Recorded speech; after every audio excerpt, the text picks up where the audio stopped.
आप इसे प्रार्थना कह सकते हैं या अभिलाषा कह सकते हैं, मन्नत कह सकते हैं या फरियाद कह सकते हैं। पर सूर्य देवता में आस्था रखने वाले एक राजा ने भारत के ओडिशा राज्य में एक ऐसा भव्य सूर्य मंदिर बनवाए थे जो आज भारत के 7 आश्चर्यों में से एक है, जो अपने अंदर असीमित विज्ञान समेटे हुए है।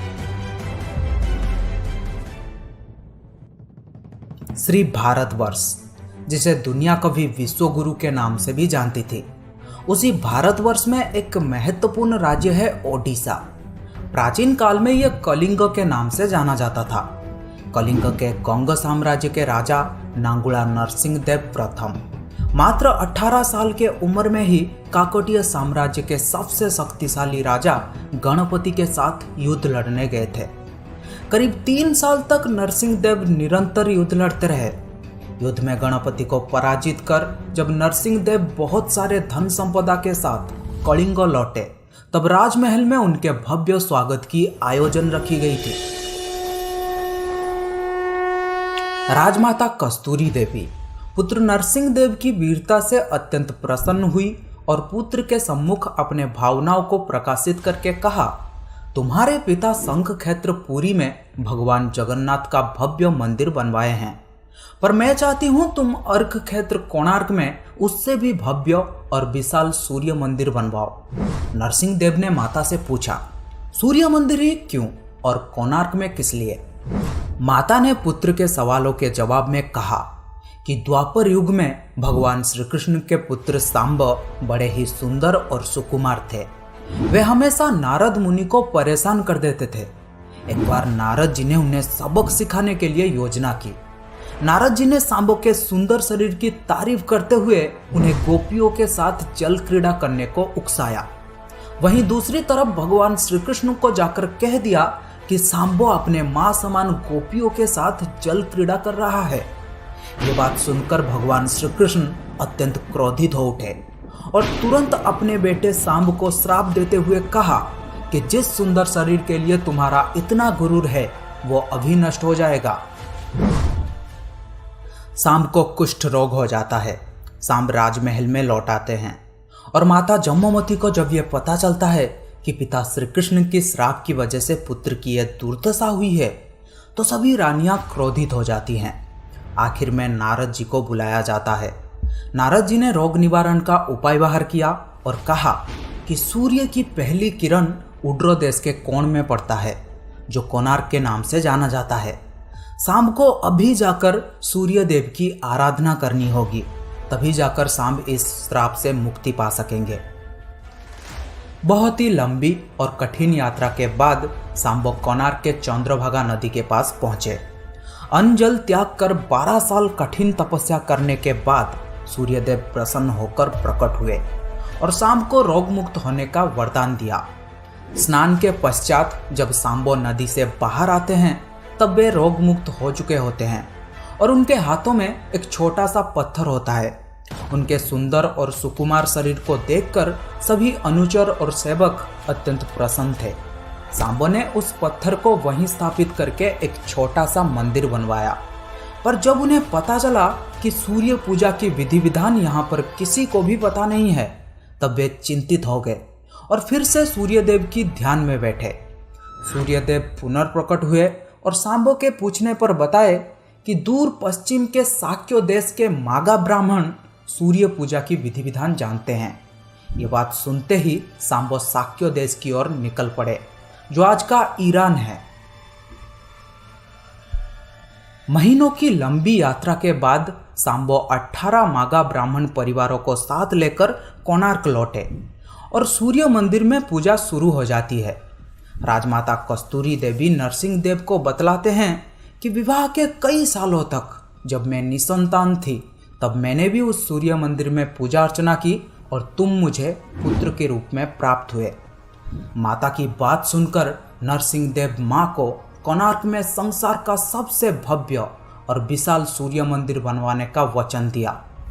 सदाशिव सामंतराय महापात्र, जो शिबे सांतराय के नाम से लोकप्रिय थे, वे अपने सहयोगी विशु महाराणा के साथ मंदिर का प्रतिरूप बनाते हैं और राजा नरसिंह देव के सम्मुख प्रस्तुत करते हैं। नरसिंह देव मंदिर का प्रतिरूप देखकर अभिभूत हो जाते हैं और शीघ्र मंदिर निर्माण कार्य आरंभ करने का आदेश देते हैं। दूर दूर से बड़े बड़े पत्थर लाए गए। मंदिर निर्माण कार्य तेजी से होने लगा।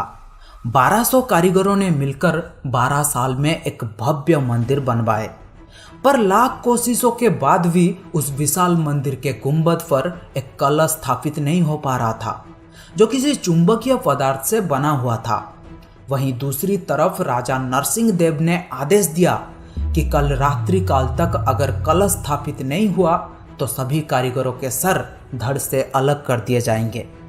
ये बात सुनकर सभी शिल्पीकार गहरी सोच में डूब जाते हैं। आखिर करे तो करे क्या। मुख्य शिल्पीकार विशु महाराणा, घर से निकलने के वक्त उनका एक बेटा हुआ था जिसका नाम था धर्मपद, और लोग उसे प्यार से धर्मा बुलाते थे। धर्मा सूर्य मंदिर के प्रतिरूप पर कलश बिठाकर प्रसन्न होता है और पिता को दिखाने के लिए माँ के पास जिद करता है।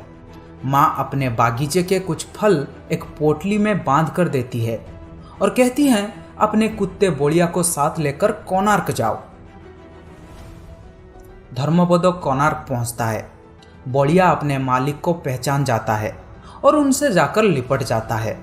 धर्मा अपने पिता को प्रणाम करता है और अपना परिचय देता है। सभी कारीगरों को चिंता में देखकर धर्मा इसका कारण पूछता है। कारण जानकर धर्मा अपने पिता से कहता है, आप आज्ञा देंगे तो मैं मंदिर के गुंबद पर कलश बिठा सकता हूँ। शिवेई सांतराय धर्मपद को अनुमति दे देते हैं। धर्मा गुंबद पर चढ़ जाता है और कुछ समय के प्रयत्न के पश्चात वो कलश स्थापित करने में सफल हो जाता है।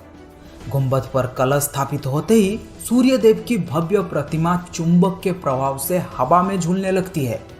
ये देखकर सभी कारीगर बहुत खुश होते हैं, पर कुछ कारीगर इस बात का खुलकर विरोध किया और कहा कि कल जब राजा को यह पता चलेगा कि जो काम 1200 कारीगर मिलकर नहीं कर पाए वो काम एक 12 साल के लड़के ने कर दिखाया, तो राजा हम सभी को मृत्युदंड देंगे। ये बात सुनकर धर्मा ने सोचा, मेरी जिंदगी से ज़्यादा मूल्यवान है 1200 कारीगरों की जिंदगी। धर्मपद ने अपने पिता को समझाया और गुंबद पर चढ़ के नीचे समुद्र में कूद गया। इसके कुछ समय पश्चात राजा नरसिंह देव मंदिर के सम्मुख उपस्थित हुए। सूर्यदेव की भव्य प्रतिमा को हवा में झूलता हुआ देखकर नरसिंह देव अत्यंत प्रसन्न हुए और शिवेई सांतराय की तारीफ करते थके नहीं। राजा नरसिंह देव ने घोषणा किया कि माघ शुक्ल सप्तमी के दिन मंदिर का प्राण प्रतिष्ठा संपन्न किया जाएगा। पर शिवेई सांतराय ने कहा, राजन, तिथि तो अच्छा है पर मंदिर की प्राण प्रतिष्ठा के लिए यह सही समय नहीं है। पर राजा नरसिंह देव अपने जिद में अड़े रहे और उसी तिथि में मंदिर का प्राण प्रतिष्ठा किया जाएगा घोषणा कर दिया गया और शिवेई सांतराय वाद विवाद ना करते हुए वहां से चले जाते हैं। निर्धारित तिथि में मंदिर का प्राण प्रतिष्ठा संपन्न हुआ, पर बहुत जल्द ही इस मंदिर में कुछ रहस्यमयी घटना होने लगी। सबसे पहले मंदिर में लगे एक विशाल शेर की मूर्ति नीचे गिर गया। फिर मंदिर से अनेकों पत्थर गिरने लगे और राजा नरसिंह देव को जब यह पता चला कि इस मंदिर का पहला दिवस एक 12 साल के लड़के के मौत से शुरू हुआ है, तब इस मंदिर में पूजा रोक दिया गया। कई सालों तक ये मंदिर और इसके आसपास के इलाके घने जंगलों में परिवर्तित हो गए थे और सूर्यदेव की भव्य प्रतिमा घने जंगलों में कहीं छुप गया था। अंग्रेजों के शासनकाल में इस मंदिर का अवस्थिति पता लगने पर उन्होंने ही इस मंदिर का पुनरुद्धार किया था और आज आप उस भव्य मंदिर का केवल टूटा हुआ हिस्सा ही देख रहे हैं। यह था इस मंदिर के निर्माण की कहानी। पर इस मंदिर में एक 52 मीट्रिक टन का चुंबकीय पत्थर लगाया गया था जो कोणार्क से गुजरने वाली जहाज़ों को अपनी ओर खींच लेती थी और जिसको पाने के लिए बहुत सारे युद्ध भी हुए थे। अगर आप उस चुंबक के बारे में जानना चाहते हैं तो मुझे कमेंट में बता सकते हैं। अगर आपको ये वीडियो अच्छा लगा तो लाइक कीजिए, अपने दोस्तों के साथ शेयर कीजिए और इस चैनल को सब्सक्राइब कर लीजिए। पास में आ रहे ऑल नोटिफिकेशन बेल को भी ऑन कर लीजिए। मिलते हैं और एक इंटरेस्टिंग वीडियो में, तब तक के लिए till then have a great day, bye, thank you.